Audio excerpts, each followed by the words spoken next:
Gotham Legend of the Dark Knight, Season 5, Episode 6, 13 Stitches.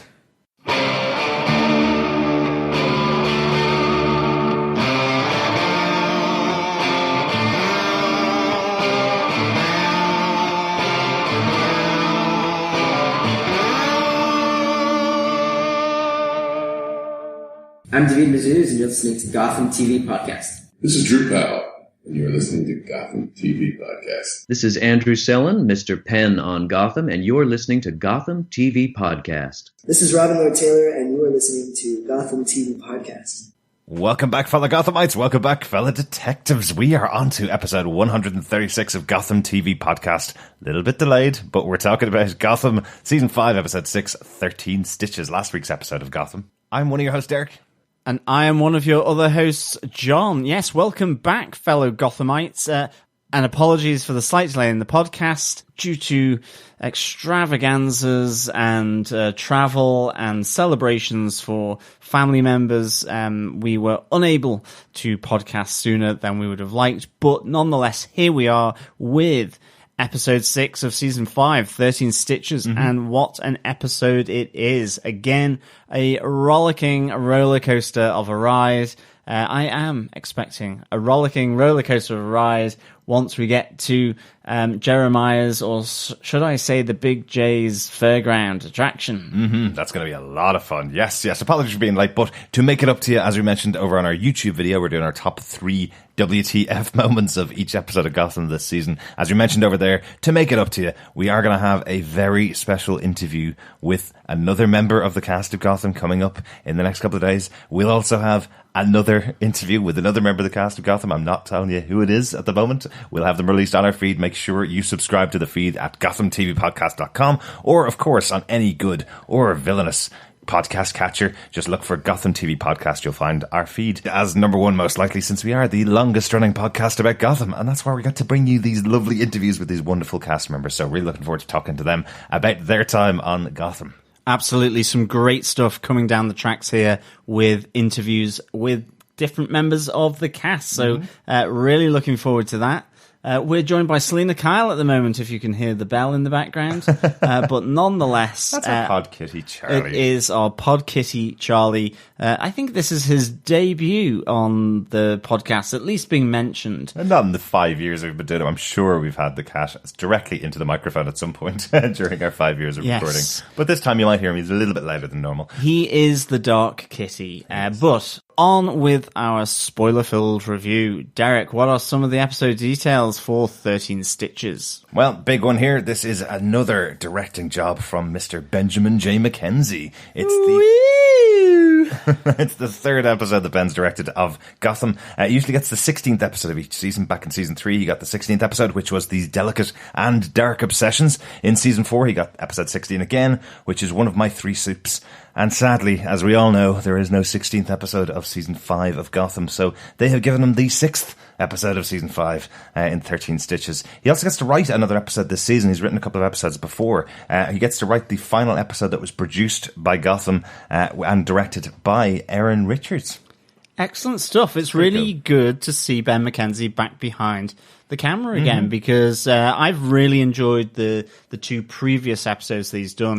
He's got a really nice eye here, and again, I think some of that comes through here in this episode for sure, and it is great to see the directorial debut, at least on Gotham, as far as I know, of Erin Richards. Yeah, she did a short movie that was released last year while she was in the gap between Season 4 and Season 5 of Gotham, but it's great that they've given her another opportunity. It's always good to see the cast stepping up and taking these opportunities. I always remember back in the day watching Star Trek The Next Generation and having Jonathan Frakes stepping up as director, and since then he's done loads of movies and loads of TV shows, so I'm hoping this is a good stepping stone for the cast to get some credits underneath their skin before they leave the series of Gotham. So really looking forward to seeing what Aaron has to do. And Ben's job on here, I think, if I'm right, if I remember rightly, both of the previous directorial jobs, you've given him a 5 out of 5, John. So he's got a lot to live up to with this episode. He certainly does. Certainly does. Exactly. But he's not the only one involved, of course.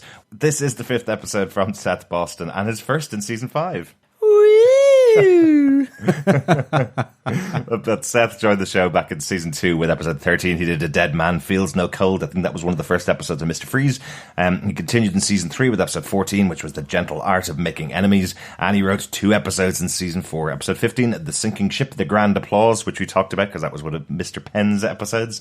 And he wrote the season finale, which could have been the series finale, No Man's Land. He did that with Danny Cannon as well, closing out what could have been the final season for Gotham. And luckily, he came back for season 5. Yeah, it is great to see Seth Boston back on board. He's done some really good episodes, both introducing Mr. Freeze, so good. The series, or the potential for being the series finale with No Man's Land, just so epic and grand in its scale. And yeah, a really nice set of episodes there, really showing a nice range of writing and just embracing of the characters and Gotham. So yeah, absolutely great stuff. Excellent. John, do you want to tell us what they gave us with your synopsis for the episode? Sure.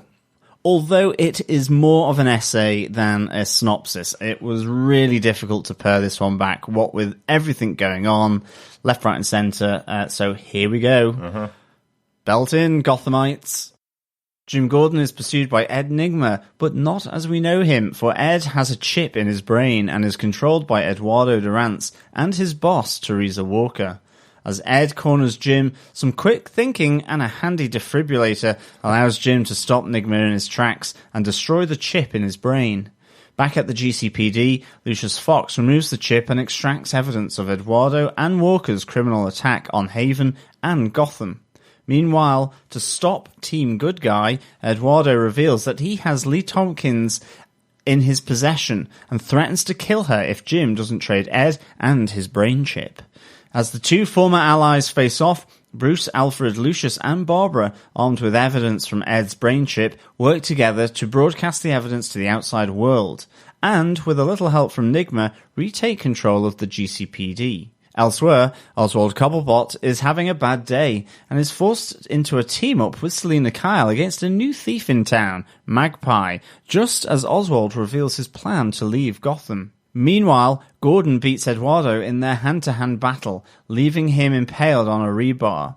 Jim brings Leslie back to the precinct, where Lee is activated as Walker's Plan B assassin, but some quick thinking by Jim and a handy live electrical cord saves Jim and Leslie. While Jim is celebrating saving his ex-fiance's life, another former fiancée, Barbara Keene, reveals that she is pregnant with Gordon's child. Meanwhile, when Alfred returns to his and Bruce's spare apartment, he is kidnapped by Jeremiah as part of a dark and dastardly plan to be executed at Wayne Manor. You weren't wrong, John, so much in this episode. I feel like this is what all of the episodes have been like at the moment. Loads of stuff being stuffed into each episode because we have so little time this series, really.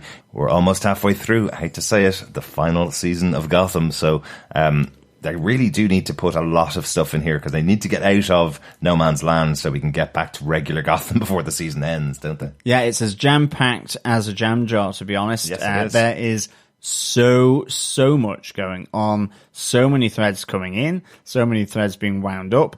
A thread that's introduced in this episode and then ended in this episode. Well, yeah. So, I mean, there are so many things and bigger, wider sort of story arcs through Eduardo and Walker coming in as well. So, I mean, this is just like off the charts, to be honest, with regards to how much the writers of Gotham can get into an hour-long episode. I mean, it's amazing, really, when I think about it. Absolutely. Well, talking about one of those introduced and gone things that happened in this episode, there's also a little bit of wish fulfillment that's happening this season because this season is nothing if not for the fans, right? So case note number 1, another unlikely alliance. We finally have Penguin and Catwoman working together. That's kind of cool. We haven't really seen that too much throughout the series. Obviously, back in the day, we had Batman Returns, where those two characters did work together quite close. And what is the tagline for our case note number 1? Another unlikely alliance? Well, I do have it as Disco Penguin chases Goth Chicken. Exactly. Yes, the obsession with Gotham writers of chickens, as you may have noticed right back from season 1, all the way back to, I think, episode 7, where we had that moment where we realised that the main mafia boss in the show, Don Falcone, kept chickens. We have that moment there, and from that point onwards, they've been lacing chickens throughout the series. I promise you, go back and watch the series if you've never noticed it. What we hear is Magpie, this new character, is described by Selina as kind of like a goth chicken. So they do work it in as often as they can.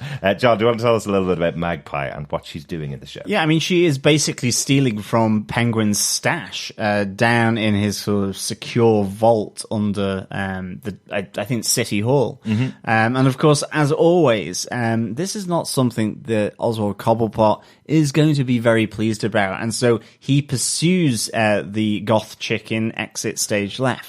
But the thing is, she is smarter than the average goth chicken because, she is stealing the jewels from Penguin's vault, but she's leaving them with a booby-trapped version or replica. Yes. And, this ultimately leads Penguin down the alley to the alley cat or Selina Kyle and needs to really try and find out who this person is, where he can find her, so ultimately he can cause her as much pain and suffering as possible in order to get his possessions back. I think the really nice thing here, though, is it's actually really good to see Penguin and Selina Kyle, Catwoman, team up here. Yeah. As Derek said, it's very reminiscent of Batman Returns.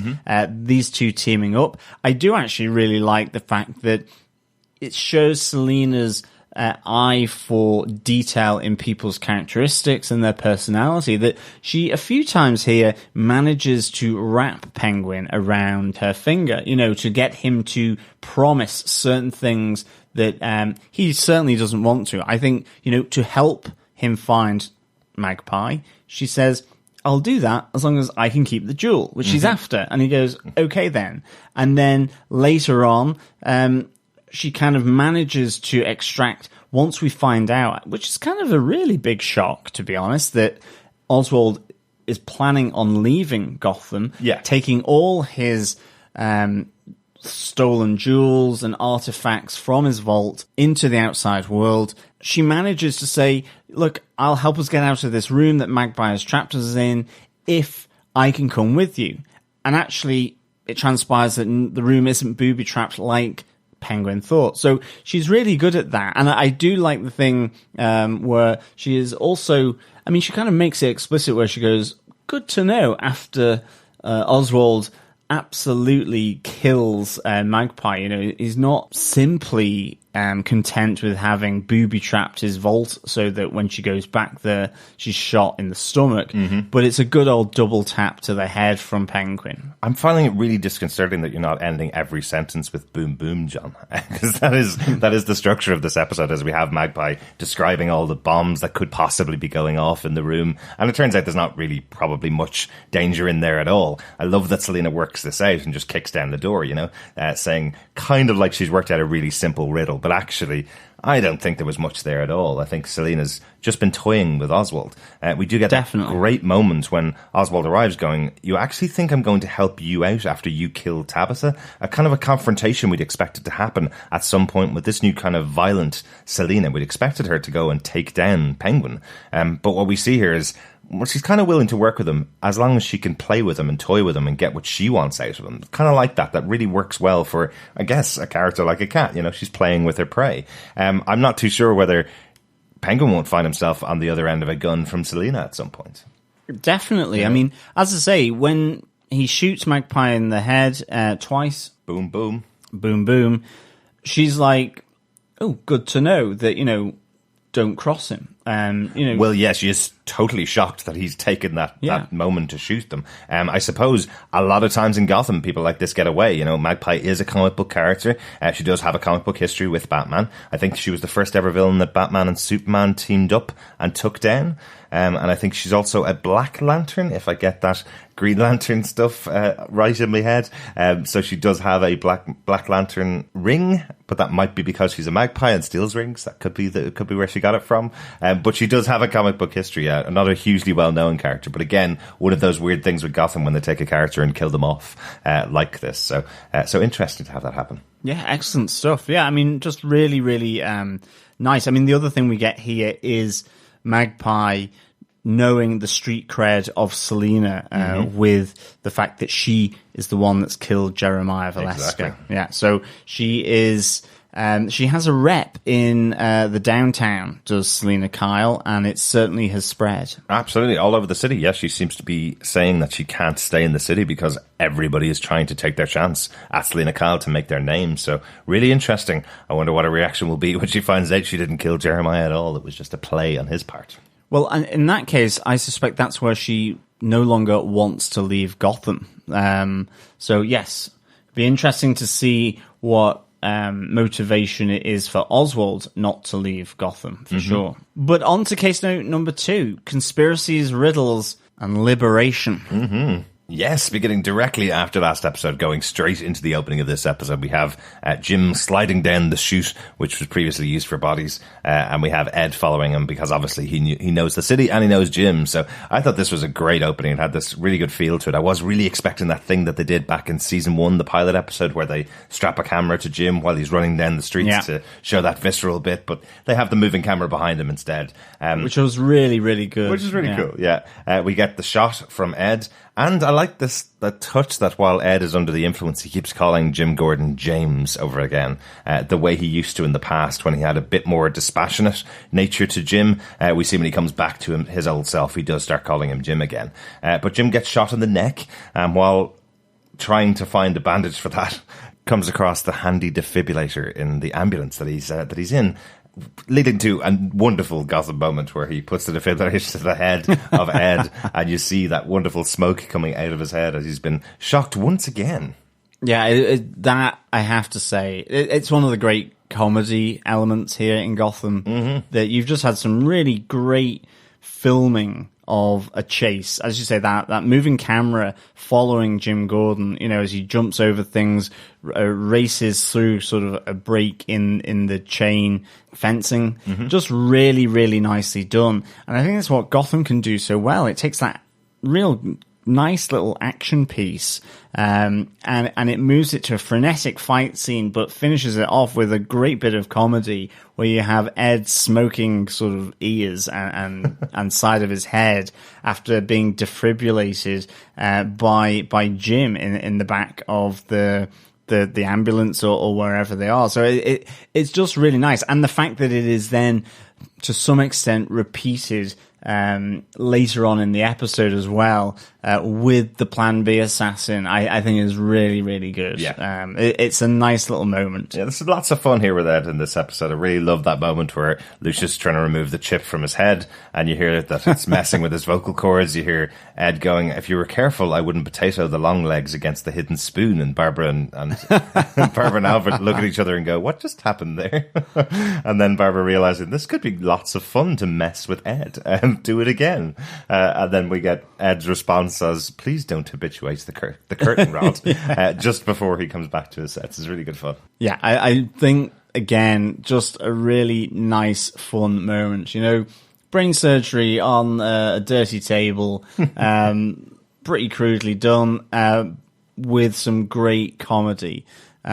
Just so good. Again, when Ed is called in to help save the GCPD as well, in his bomb suit, in the Kevlar, it's just that image of Ed Nigma. It just warmed the cockles of my heart, really. It's just so nice. It's so good, yeah. And he's back to himself again. We hear him creating the riddle here, and he's kind of rubbing his hands together because he gets to be his old self. He knows he's got a really good riddle to use to stop these guys from guessing what way they get out from underneath this bomb, I suppose, or the threat of the bomb. But of course, it is our wonderful Harvey Bullock is the one that solves the riddle, which is fascinating. I love this moment because you just don't expect it. This kind of hand raising from the jail, going, I think I know the answer to that. And you hear Ed's response to him going, are you sure? You definitely don't know this, Bullock. Maybe you need to take another minute to think about your answer. It's that other great moment. Harvey, the one that Enigma has kind of no time for,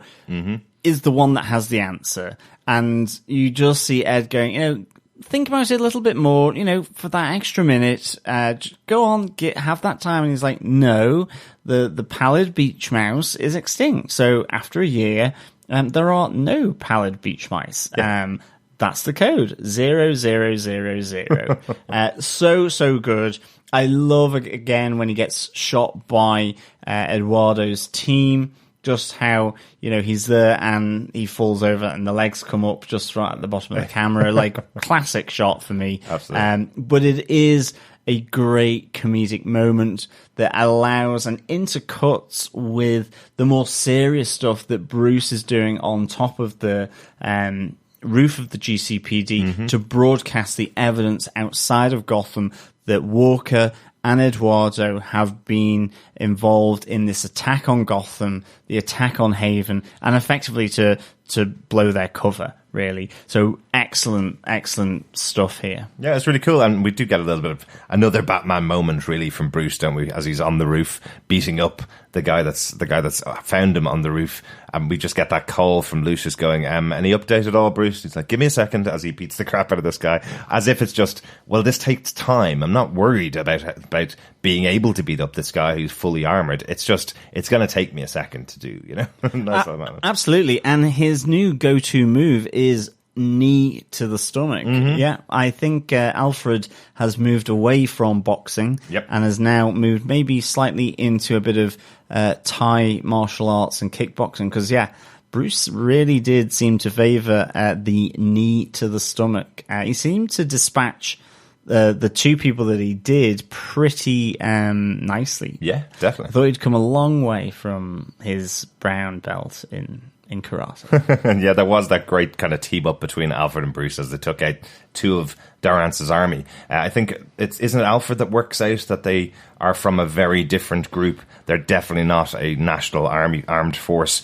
because they've got that born in blood tattooed on their arm, and Alfred knows them from his experience in the past. Isn't that right? Yeah, he knows them by reputation alone, not by having worked with them. It's kind of a sense that they're a bounty hunter outfit, really. Something like that, or mercenaries rather than actual regular army. If not that, then the special ops, basically. Yeah, he says they're sent in to destabilize governments, that kind of stuff. So good to have Alfred on hand with a little bit of knowledge for Bruce, as always. Definitely. Let's get on to case note number 3, John. Yes, the many ex-fiancés of Jim Gordon. Both together again with Jim in his office at the precinct of the GCPD. Who would have thought it? Lee Tompkins and Crazy Babs in an enclosed environment with Jim Gordon. This is, again, just bringing together a number of different threads. We've had Jim kind of slowly but surely having to deal with Barbara again. And in fact, earlier in this episode, she asks, what do I need to do for you to trust me again? Yeah. Well, the answer to that is potentially that she is pregnant with his child. And again, this is one of the big revelations, and it's delivered in front of Lee just after she has been saved from her own brain chip, like Enigma. But I mean, hopefully there's not too much kind of bad feeling between them, because I do feel that in the last season, Lee and Jim's relationship had diverged significantly here, in the same way that it had done with Barbara and Jim in one of the earlier seasons. So, I think they kept Lee and Jim very far apart last season, because there was the accusation on the show that the two of them were just spending time with each other, breaking up and making up. So they completely separated the two and had her working with Enigma, of course, throughout that season. What I thought was really interesting here was when you had Lee brought back to the GCPD by Jim, you instantly see that moment between Ed and Barbara where Ed just goes, right, I don't think I want to see these two make up again. Off I go and out of here, which I thought was great. We also have the realization from Lee as to what's happened to her. We know it's now over 3 months since the initial No Man's Land, the initial explosions that happened. I think it's somewhere around day 115 is roughly the count that's being kept on this episode. So what we're seeing here is that Lee died that night. Great recap from Jim, actually, where he says, you said to me that you were leaving town. So that's why he wasn't really looking for her. That's why he wasn't concerned that Lee could be in the city. He just assumed she'd left Gotham. So to find her in the city and in the hands of these guys, of Eduardo Durance, was a bit of a surprise for him. Yeah, no, definitely. I think it was great to see her experience after the bombing of the bridges and her being knifed by Ed was similar in that both Ed and her were taken by Professor Strange to be turned into Walker's sort of assassin bots, really, with this chip in the brain. So the only thing is we didn't see Lucius take it out of her brain. True. But she did have a live electrical cord shoved into the ear or something to that effect. So from the defibrillator, we do know that kind of fries the circuitry. Yes. Or does it, actually? Yes, Ed said that it was only the incident with the car battery, and it didn't go any further to explain, but we know that's the rednecks that happened to attack him with their car battery last episode, but he doesn't go into too much detail, but effectively he says, yes, by having that spark run through the chip on the outside, like the defibrillator that Jim uses, that should shut it down completely, and then it could just be removed by Lucius, which is quite nice. But yes, you're right, it's totally interrupted as they're having that conversation with Barbara's revelation. And a wonderful Harvey Bullock moment where he just looks completely like deer in headlights as he says, congratulations. Absolutely. I did think that Leslie Tompkins as well was kind of like a fembot from Futurama. So I kept expecting her to kind of do a Lucy Liu, or should I say a Lucius Liu, and kind of start talking about Philip J. Fry. I was kind of thinking like Austin Powers, the bots that were in that exactly. as well, possibly. Really cool. I have to say, I really do love that touch that they do as the eyes roll up in the head when they get their instructions to tell them to kill someone. We saw it with Ed last episode, and we see it here with Leslie. That's really cool. It is a nice effect. Yeah. And of course, Lee is there at the precinct because she has been used as a bargaining chip by Eduardo. And Jim has saved her following his battle with Eduardo, where he's left him sort of attached to a metal rebar. I say saved her. Actually, she saved herself, because as soon as he has kind of dispatched Eduardo, you just hear a double tap again, 2 gunshots going off, and he goes around and there's Lee Tompkins over the body of one of Eduardo's Marines or thugs. And she saved herself. So, she's pretty nifty now with her skills, her assassin skills. So that's really quite good. But I think on to case note number 4, because Teresa Walker arrives in town to save Eduardo from his metal rebar. Yeah, kind of. She kind of says, you're my enforcer. Your job's not done here. And then sticks the mask on him. So, interestingly, I'm going to combine 2 different bits really that happened in the episode. Obviously, the battle that we saw between Jim and Durance, really cool fight that was going on, but we do hear the kind of story of what happened to all of Jim's former mates in the army, I suppose, the former team that he worked with, where he was blaming Durance for killing them all, and what we find out is actually, Durance was sent to prison. He was sent to Pena Dura.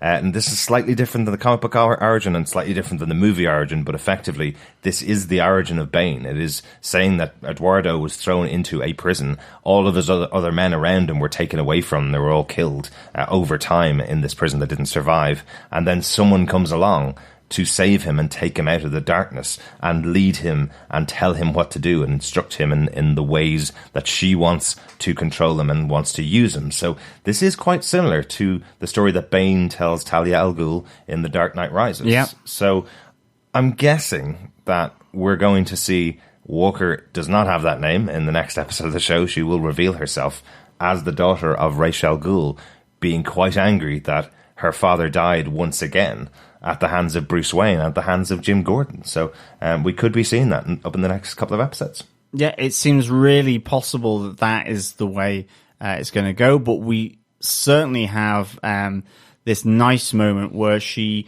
says that Professor Strange will fix you up, as she puts on that mask, and then you just hear something flow into the mask, and lights flicker up, and his eyes go wide, and he goes in that gravelly vein voice, Jim, go everyone, that we can or can't understand.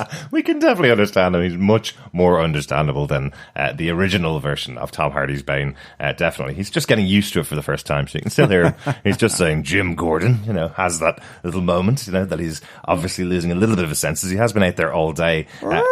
Jim Gordon. Exactly. What a lovely, lovely voice. But really cool to have this little moment in here. And I think, as you mentioned, John, or as we mentioned on our video discussion on YouTube, it is quite cool that the show's coming full circle, because the show was created in the wake of The Dark Knight Rises. At the end of the Nolan trilogy, the show was created as a TV show, not following up and not even connected to that universe, but it's kind of cool that they're coming back to that storyline that we saw last on the cinema screen with this Nolan Batman trilogy. Definitely. I mean, I was just wondering, with Talia al Ghul potentially there in the form of Walker, do you think that she will try to resurrect her father here? That there is some plan to deal with that? Because, we do hear that she's not wanted to come back to the city before now because it's filled with scum. But also because, she's also going after Jim Gordon because she feels as though he was the one that probably killed her father.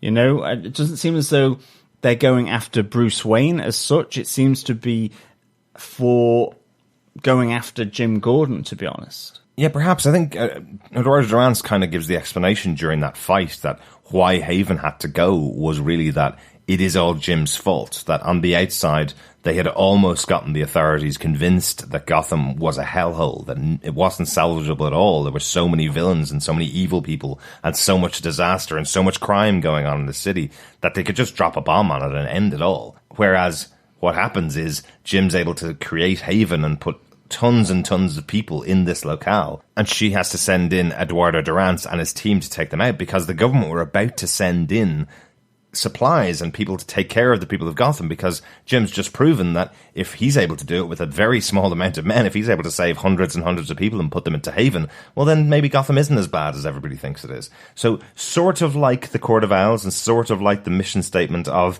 Ra's al Ghul back in Batman Begins and back in the series, they were going to wipe out Gotham and let it start from scratch again. It's that constant idea of, is Gotham too bad that it can't be saved? Well, if it is, let's wipe it out and start it from scratch again.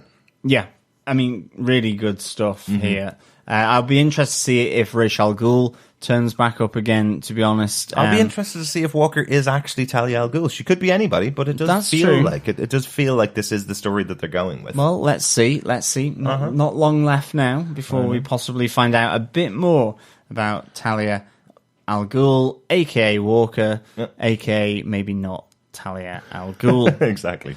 But on to case note number 5, because Wayne Manor needs some butlering. It does. That is one dusty scumhole, to be honest. I don't think anybody's ever described Wayne Manor as a scumhole, John. Well, I think certainly this is dust central. You can tell that Alfred has been neglecting his feather duster duties.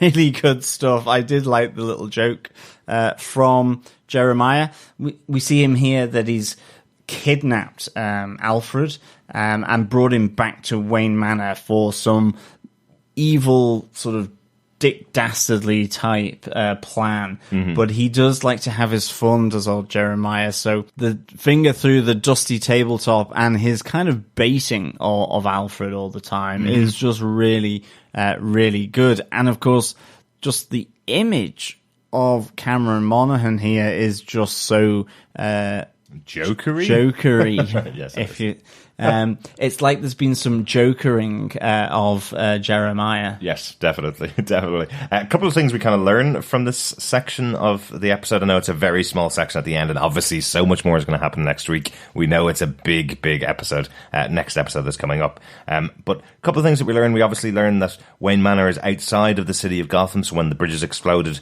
obviously that's the reason why Alfred and Bruce have not actually gone back. That's why they've been working in the city so closely with the GCPD, because because they could never get off the island. That's the first question that Alfred asks to Jeremiah. How did you get off the island? We have discovered, obviously, we talked about it last episode, that Jeremiah created the tunnel that goes into Wayne Manor. Interestingly, a tunnel going into Wayne Manor underneath the cave possibly could be an exit for a Batmobile in future to get it off the island and into the city, or onto the island of Gotham. It's a really good idea that Jeremiah could have been the engineer that constructed that tunnel. That's quite cool. Yeah, it's a great idea. Yeah. And also, and interestingly, I thought, Alfred and Bruce's apartment, where Bruce sends Alfred back to collect their stuff, that seemed to be in the same area that Selina and Bruce were fighting with the New Mutant Gang, or the Mutant Gang, a couple of episodes ago, which is interesting considering, didn't Bruce say that this was an area where the rich people went to, but there's none of them left, they've all left the city? Definitely. And Selina said to him, but you're rich, you haven't left. And he gave her a quick response about, well, I had something to live for and live here. But he didn't actually mention he lived in the neighborhood, which is just, I think it's quite interesting because he didn't say he didn't live in the neighborhood, but technically he did answer her question by saying, well, I am rich and I am living in this neighborhood. Well, I was wondering where Alfred and Bruce had their base, because certainly whilst they're hanging around GCPD and of course Haven, whilst it was still not on fire, then you were wondering, well, where are they? Yeah, exactly. But now we know. Or at least where they were. They're going to be back in Wayne Manor next episode. That's our top 5 case notes for this episode. Gotham moment of the week. I think for me, my Gotham moment of the week is definitely Bullock putting his hand up to solve the riddle, saying, well, in my zoology class as a kid, I found out that particular creature you're talking about is dead and extinct, so therefore the number is 0. And the response from Ed going, no, Bullock, you can't have got this right. Remember, these two were at loggerheads from episode 1. Ed hates Bullock. He's the one that always criticised Ed. He was the one that always called him a nerd and always told him to go back to his puzzles, that kind of stuff. And for Bullock to solve the riddle must have been a real slap in the face. And also, because he didn't expect anybody to solve the riddle, he was just doing it to, waste a little bit of time while Bruce was doing his stuff. So a great Gotham moment for me. Yeah, definitely. I'm absolutely with you on this. I think my other one is the new wrestling move, which is defibrillator to the head. It's not, we've kind of progressed from thumbs to the eyes. It's more defibrillator to the head and, smoking brains, I suppose. Yep. Just really another great little moment of the week from Gotham. Yes, Gotham character of the week. Kind of has to be Magpie. It's a shame that we don't only had her for one episode, but Sarah Schenken plays the character really, really well. I have to say, I adore the costume. Looks like Daryl Hannah from Blade Runner. Really funky costume. Yeah, great stuff. Great character played by Sarah Schenken. And it's in some ways just a little too short for me. It's a welcome and goodbye almost. But it's great to have had that character here. I think she certainly riffed well and nicely with Oswald and Selina. So it's great to have her. And absolutely Gotham character of the week. Absolutely, and I also just want to give a quick shout out to Detective Alvarez. He's been on the show many, many times. J.W. Cortez plays the character. I have to give a shout out to him because his conversation with Harvey is one of the most Gotham conversations I've heard, where they're standing in the jail and Alvarez says to Harvey, do you think we can just get all our bootlaces together and hook that guy around the neck and maybe strangle him? And Harvey's looking at him going, what do you think the rest of the guys are going to do? Are they going to give up because they're so impressed with your plan? No cockamamie plan is going to save us, as Ed walks in with another cockamamie plan. Great moment. Really good Alvarez moment. Definitely. Really good. And John, let's get on to ratings. John, how do you rate this episode of Gotham? For me, I would give this episode of Gotham 4.5 boom booms and a rebar out of 5. Ooh. And possibly with the odd dusty sideboard thrown in for good measure. Though this was 5.3 out of 5, is it? Yeah, something like that. This was another excellent episode of Gotham. To be honest, maybe it just had a little bit too much in it. Possibly that would be one of the weaknesses of it. And I think that comes from Magpie. It would have been good just to have had a few episodes, but I get now that we're really in the end game, so to speak. with only 12 episodes. And I think, this is inevitable that you will have a jam-packed episode literally week in, week out now until the end. I hope so. And to be honest, there is a lot to say for it as well, because I think in this you have had moving from action into comedy, loads of little comedic elements splattered through this. I mean, you have the introduction of Magpie, you have the introduction of Walker, you have the creation of Bane, you have the two exes and Jim Gordon coming back together. You have the revelation of Barbara potentially becoming pregnant quicker than you would think. I'm wondering if there's a time delay there. You have Leslie, finding out her history since No Man's Land and the bridges falling into Gotham, where she has ended up in the same way that Ed Nygma did. But yeah, some great comedy moments through here with Ed in his bomb suit, Ed and the defibrillator, Harvey solving the riddle. I think even Leslie and the electrical lamp cord, to be honest, it was a nice little mirror here. And yet you have, again, so many other different revelations. Alfred being kidnapped by Jeremiah. The shock that Oswald is looking to leave Gotham. I mean, what does he say? He says, there's nothing more I can achieve here.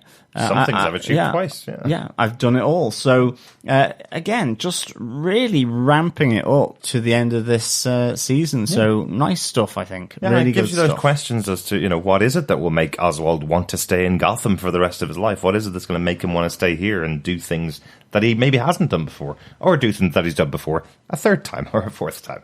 Exactly. We still have to remember that image from episode 1 of Jim, Harvey, Ed, and Oswald arming up and going out to defend Gotham. Exactly. So, it's a nice counterpoint to all of this, and it's one of those things that, I think episode 1 did really well, because it is that counterpoint for every other episode. Yep. You listen to Oswald here and you wonder, why does he stay? What is the reason for that? What are we going to see? So excellent stuff here for me from Gotham, from Ben McKenzie, the characters and the writers. Absolutely. Yeah, definitely a really enjoyable episode. Hopefully we get some more episodes as we go on towards the rest of this season. Let's get on to some feedback. I got an email in from Claire Payne. She says, hello. Actor and star of Gotham Ben McKenzie proves he's a great visionary behind the camera, as this is his third episode of Gotham he's directed. 2 words that easily describes this episode is brilliantly bonkers. The elements that make Gotham one of the most engaging DC television shows. It will use different elements of its characters, which brings us some fascinating scenes. The episode opens with a fantastic chase sequence, with Jim being hunted down by controlled Ed. The action doesn't stop there. Alfred and Bruce taking on some of the Delta Force. Bruce then single-handedly takes on one of the guys on the roof of the GCPD, but the most brutal is between Jim and Eduardo. Leslie Tompkins is being used as bait. Magpie is my standout character in this episode. When announced this character would be joining Gotham, I was genuinely excited because I don't know that much about her. Magpie's character connection also brought together a dream team-up that I've been waiting for since Season 2, Selina and Oswald. We have been given a small indication that Selina was working for Penguin back in Season 2, but Oswald going to Selina for help because of this thief, and Selina sharing with Penguin that maybe killing Jeremiah wasn't the best of ideas that she's ever had, as everyone is now trying to kill her. Selina isn't afraid to negotiate her working terms with Penguin. This, of course, irritates Penguin because Selina knows him a little bit too well, but Clever Cat manages to work out Oswald is planning to leave Gotham as he has nothing left to achieve. Selina wants out as well. Oswald gives Selina a warning by shooting Magpie to show her what he does to people who steal from him. Ed, Jim, Barbara, Alfred, Lucius and Bruce working together was balanced beautifully. And Harvey solving Ed's riddle that wasn't supposed to be solved. Eduardo on his way to being Bane after being injured by Jim in their fight. Leslie also had a chip in her head. Bruce is becoming our Batman more with each episode. Jeremiah kidnapping Alfred in a thrilling, insane ending to this episode. And congratulations are in order for Jim and Barbara. They're having a baby. Yes, they certainly are, Claire. Thank you so much for that feedback. I suspect that a baby shower in Gotham would literally be really awful. It would. I think actually some of the villains may take it literally. In fact, it wouldn't just be bad, John. It would be hell. It really would.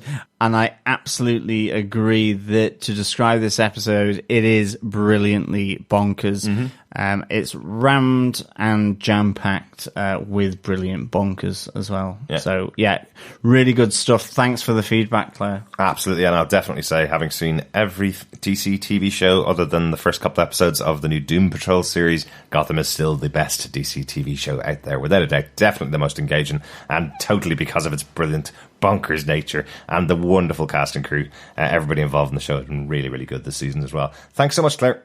John, do you want to take us on to Facebook? Yeah, over on Facebook, we have some feedback on episode 6 by Charlotte Bain. She says, another flawless, action-packed episode. Jim used the defibrillator to knock him out. Was priceless. Babs, I love her. She always has a cache of weapons. The funny moment when Lucius was taking the chip out, Ed got tongue-tied. Barbara said to do it again. Even Alfred chuckled about that. Former SAS Alfred as well heard about those murderous soldiers. I love Lucius and his technology expertise. Bruce, Alfred, and Jim were kick-ass. Jim got into Eduardo's head. That was an awesome fight. Really good, yeah. Yeah, really good. And Eduardo is devoted to Walker. She saved him from being left behind. Now I see his motive. I knew Lee had a chip. Jim had to knock her out as well. It was awkward when Babs came in and blurted, I'm pregnant. Harvey's one-liners, congratulations, was superb. My Alfred got drugged by Jeremiah. I love Cameron Monaghan. He needs a butler to clean up the mansion for sure. Poor Magpie only lasted one episode. Oswald doesn't hesitate to kill anyone. I do love him and Selina, though, being partners. I remember Selina being in Oswald's place in season 2. He referred to her as a cat because she was so quiet when Jim visited him to get his help. Oh, yeah. Yeah, this season 5 is on fire. I love it. I give this episode 5 boom booms.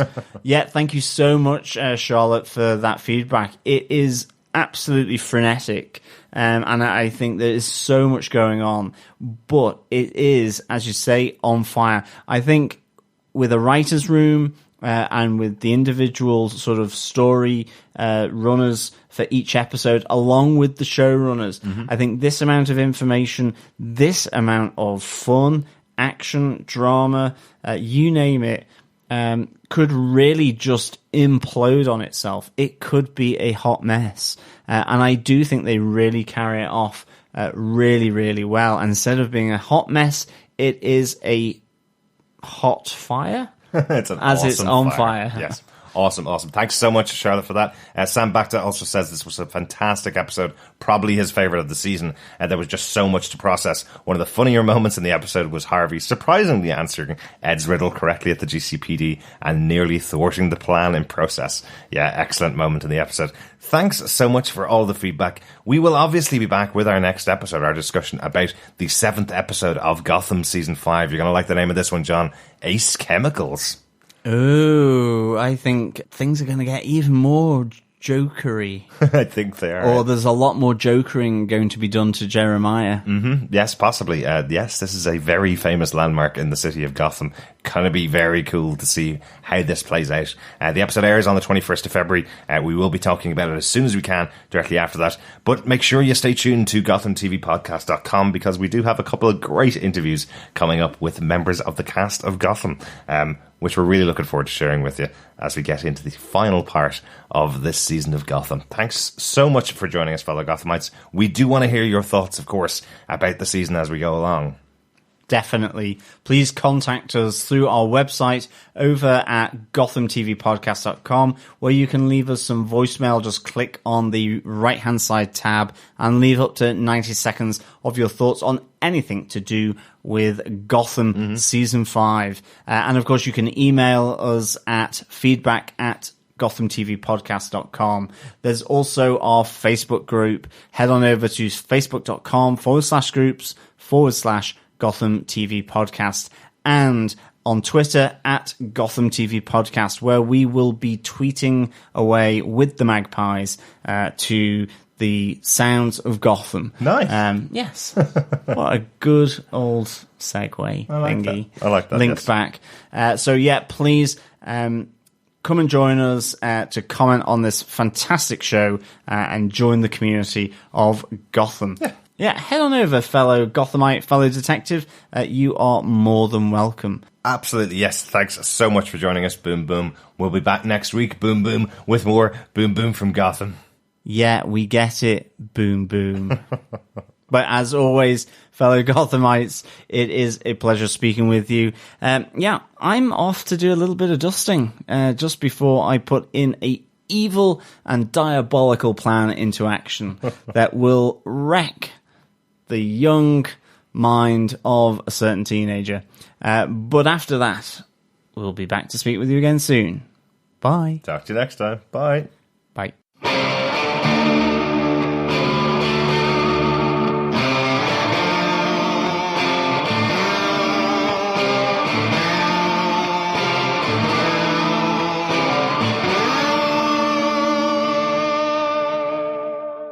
I'm David Mazuz, and you're listening to Gotham TV Podcast. This is Drew Powell, and you're listening to Gotham TV Podcast. This is Andrew Sellon, Mr. Penn on Gotham, and you're listening to Gotham TV Podcast. This is Robin Lloyd Taylor, and you are listening to Gotham TV Podcast.